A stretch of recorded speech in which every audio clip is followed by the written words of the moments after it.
বিসমিল্লাহির রহমানির রহিম। ইয়াকা না'বুদু ওয়া ইয়াকা নাস্তাঈন। মাননীয় স্পিকার, আপনাকে অসংখ্য ধন্যবাদ। একজন বিরোধী দলের দায়িত্বশীল সদস্য হিসেবে আমি মনে করি সরকারের সমালোচনার পাশাপাশি সরকারকে বিকল্প পথ দেখিয়ে দেওয়া আমার দায়িত্ব।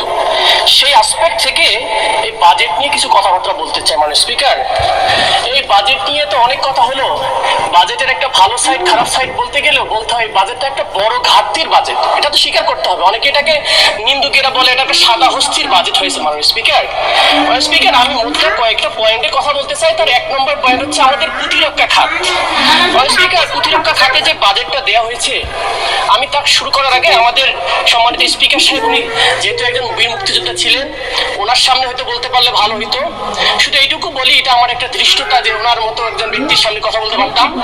কিন্তু আমরা দেখলাম ওই যুদ্ধের সময়ও যদি আমরা আমাদের প্রতিরক্ষা খাতে যথেষ্ট বরাদ্দ বা অস্ত্র থাকতো, আধুনিক অস্ত্র, তাহলে হয়তো আমাদের লোক দিয়ে আমরা একক কৃতিত্বে আমরা স্বাধীনতা অর্জন করতে পারতাম। মাননীয় স্পিকার, যেমনটা যদি এটা হয়তো, যেমনটা আমাদের শহীদ প্রেসিডেন্ট জিয়াউর রহমান, তার একটা কামালপুর যুদ্ধের সময় উনি ইন্ডিয়ান পক্ষ থেকে একটা ওয়্যারলেস দেওয়া হয়েছিল ওনাকে, ভাঙা ওয়্যারলেস, যেটাকে উনি রাগ করে ফেলে দিয়ে ইন্ডিয়ান কমান্ডোকে বলেছিল অস্ত্র যখন দিবা, সরঞ্জামাদি যখন দিবা, তখন এমন জিনিস দাও যেটা ফাংশন করে, ডিসফাংশনাল দিও না। এটা আমার জন্য বাধাগ্রস্ত করে। মাননীয় স্পিকার, কেন এই জন্য বলতেছি, আজকে আমাদের প্রতিরক্ষা খাতের যে বাজেট দেওয়া হয়েছে মাত্র 42 কোটি টাকা। মাননীয় স্পিকার, 42,000 কোটি টাকা, যার মধ্যে 35,000 কোটি টাকায় শুধু পরিচালনা ব্যয়, কিন্তু মাত্র 7,000 কোটি টাকা দিয়ে কি আমাদের প্রতিরক্ষা হবে? মাননীয় স্পিকার, এই প্রতিরক্ষা বাজেট দিয়ে যে আমাদের আধুনিক অস্ত্র কেনা হবে, এই অস্ত্র তো প্রতিরক্ষা দিবে শুধু আপনার আমার সবার এই 350 জন সংসদ সদস্যের এলাকার মানুষের প্রতিরক্ষা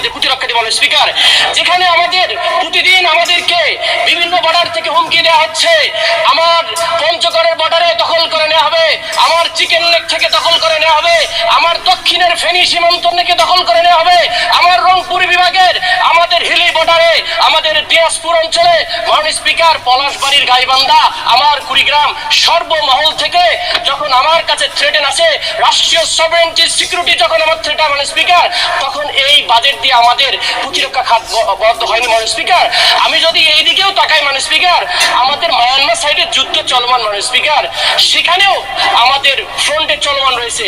পার্বত্য 3টা অঞ্চল, 3টা জেলা, যেখানে তিনটা বিদ্রোহী গোষ্ঠীর বিরুদ্ধে, কুকি চীনের বিরুদ্ধে আমাদের দুইটা ডিভিশন, আর্মি ডিভিশন কাজ করতেছে।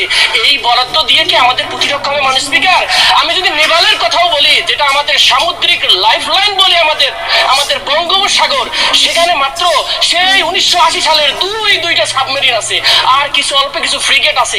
এই সক্ষমতা দিয়ে দিই কি আমাদের সমুদ্র বন্দরগুলো রক্ষা করা যাবে? মাননীয় স্পিকার, সেখানে আমাদের দরকার 1 ডজনের অধিক ফ্রিগেট, কবচ, যত প্রকার আধুনিক সরঞ্জাম, সেগুলো নেই। মাননীয় স্পিকার, এই 7,000 কোটি টাকা দিয়ে সে উন্নয়ন করা সম্ভব? মাননীয় স্পিকার, আমি যদি আমাদের আকাশ প্রতিরক্ষার কথা বলি, সেই চৈনিক বিমান 1960 সালের একটা ডিজাইনের আমরা শুধুমাত্র একটা বিমান দেখতে পারি, এটা F7 দেখতে পারি এবং MiG-29 দেখতে পারি, সেখানে আধুনিকরণ নেই। মাননীয় স্পিকার, আপনার যদি বাজেটের দিক দিয়ে তাকাই, পৃথিবীর অন্যান্য দেশের, ইন্ডিয়াতেও তার জিডিপি 2.5% দেয়, আপনার মায়ানমার জিডিপি 3.5% দেয়, পৃথিবীর অ্যাভারেজের আমরা দেখি 2.2% হচ্ছে বাজেট সামরিক খাতে, প্রতিরক্ষা খাতে আমাদের সেদিকে। মাননীয় স্পিকার, আমরা এই কথাটা বলতে চাই, এই আজাদী ভূমিকে রক্ষা করার জন্য বাংলার হিন্দু, মুসলিম, বৌদ্ধ, খ্রিস্টান যদি এক বেলা না খেয়েও থাকতে হয়, আমাদের এই স্বাধীনতা সার্বভৌমত্ব রক্ষার জন্য আমাদেরকে বাজেট বেশি করে দিয়ে আমাদের স্বাধীনতা রক্ষা করতে। মাননীয় স্পিকার, আমাকে একটু সময় বাড়িয়ে দিতে হবে, আমার কিছু কথা আছে। মাননীয় স্পিকার,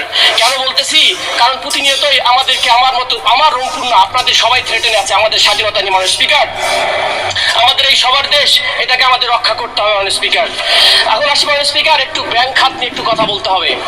আমাদের ব্যাংকিং সেক্টরে, আমার অর্থমন্ত্রী এখানে আছেন, আমি খুবই আশাবাদী হতাম যদি 32% ঋণ খেলাপি থেকে 10% আনার জন্য একটা রূপরেখা দিতেন। উনি কোনো ধরনের রূপরেখা দেন, যেটা আমাকে হতাশ করেছে। মাননীয় স্পিকার, শুধু কি তাই, উনি নিজেই বক্তব্যে বললেন আমাদের ব্যাংকিং বেস ইকোনমিক সিস্টেমটাকে চেঞ্জ করে ক্যাপিটাল মার্কেট বেজে যাওয়া উচিত। খুবই ভালো কথা, কিন্তু একটা বড় বান্ধনী, একটা ব্যারিকেড দেওয়া হলো। কি ব্যারিকেড?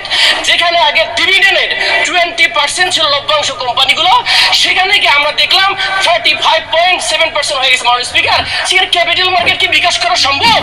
সম্ভব না। আরো একটা জিনিস, আমাদের আপনার সময় আরো 2 মিনিট বৃদ্ধি করা হলো। হাম্বল রিকোয়েস্ট, আমি এটা আজকে বলতে দিন আমাকে। আমাদের ক্যাপিটাল মার্কেটের যেটা বললাম যে আমাদের বন্ডের ক্ষেত্রে একটা এক্সেমশন ছিল, যেটা আমাদের আলটারনেটিভ ফাইন্যান্সকে ডেভেলপমেন্ট করতো, কিন্তু সেই আপনার ট্যাক্স এক্সেমশনটা উঠায় না হলো, সুতরাং আলটারনেটিভ ফাইন্যান্সের ক্ষেত্রে আমাদের বাধাগ্রস্ত হবে। সে দৃষ্টিকোণ থেকে আমি মনে করি বাজেটের এই বিষয়টাকে আবার পুনরায় থিঙ্কিং করা। মাননীয় স্পিকার আরেকটা একটু আমরা সাংবিধানিক ইস্যু থেকে আসি।